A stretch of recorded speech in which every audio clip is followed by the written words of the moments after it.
ബെതലതല ഗ്രാമത്തിൽ പുതിയൊരു സന്യാസ സമൂഹം സേവനത്തിനെത്തി. പുതിയതായി രൂപമെടുത്ത ഇലക്ട്രിസിറ്റി ഇപ്പോഴും കടന്നുവരാത്ത ഞങ്ങളുടെ ഇടവകയിൽ മൂന്നാമത്തെ സന്യാസ സഭയാണ് ഇപ്പോൾ സേവനത്തിനെത്തുന്നത്. 4 വർഷത്തിനുള്ളിൽ CMI വൈദികർക്കും സലേഷ്യൻ സന്യാസിനികൾക്കും ശേഷം ഒരു കർമ്മലീത്ത സഭ. ഉപവിയുടെ എളിയ കർമ്മലീത്തർ എന്നാണ് അവർ അറിയപ്പെടുന്നത്. വെവ്വേറെ സമൂഹങ്ങളിലാണെങ്കിലും ഈ സഭയിൽപ്പെട്ട വൈദികരും സഹോദര സന്യാസികളും സന്യാസിനികളും ഒത്തൊരുമിച്ചാണ് അവരുടെ സേവനങ്ങൾ രൂപീകരിക്കുന്നതും നടപ്പിലാക്കുന്നതും.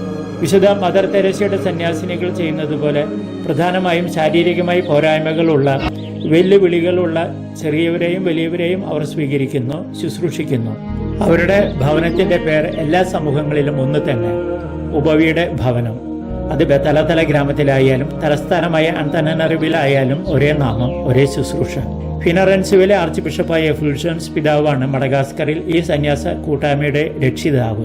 അദ്ദേഹം ഞങ്ങളുടെ ബിഷപ്പിന്റെ കൂടെ ഇവിടെ വരികയും പുതിയ സമൂഹത്തിന്റെ വെഞ്ചരിപ്പിനും വിശുദ്ധ കുർബാനയ്ക്ക് നേതൃത്വം നൽകുകയും ചെയ്തു.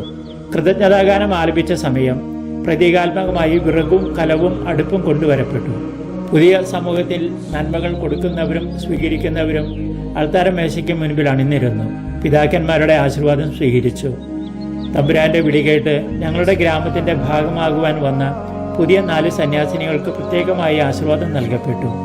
സിസ്റ്റേഴ്സ് ഇയാറി, പോളിൻ, ജോർഷത്ത്, തീന എന്നിവരാണവ. ഞങ്ങളുടെ ദേവാലയം വളരെ ചെറുതായതുമൂലം പഞ്ചായത്തിലെ പൊതുയോഗം കൂടുന്ന സ്ഥലത്തായിരുന്നു വിശുദ്ധ കുർബാന അർപ്പിക്കപ്പെട്ടത്. രാവിലെ 9 മണിക്ക് ആരംഭിച്ച വിശുദ്ധ കുർബാന സമാപിച്ചപ്പോൾ ഉച്ച കഴിഞ്ഞ് 1 മണി ആകാറായി. കർമ്മങ്ങൾക്ക് ശേഷം പരിശുദ്ധ കുർബാനയുടെ പ്രദക്ഷിണത്തിൽ പങ്കുചേർന്ന് ഒരു തീർത്ഥയാത്രയായി എല്ലാവരും പുതിയ ഉപവി ഭവനത്തിലേക്ക് തിരിച്ചു.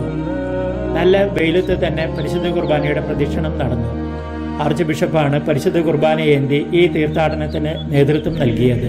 ഉപവിയുടെ ഭവന കവാടത്തിലെത്തിയപ്പോൾ മറ്റൊരു ചടങ്ങ് കൂടെയുണ്ടായി. റിബൺ മുറിച്ച് ഔദ്യോഗിക പ്രവേശനവും തുടർന്ന് ഭവന വെഞ്ചരിപ്പും നടത്തപ്പെട്ടു.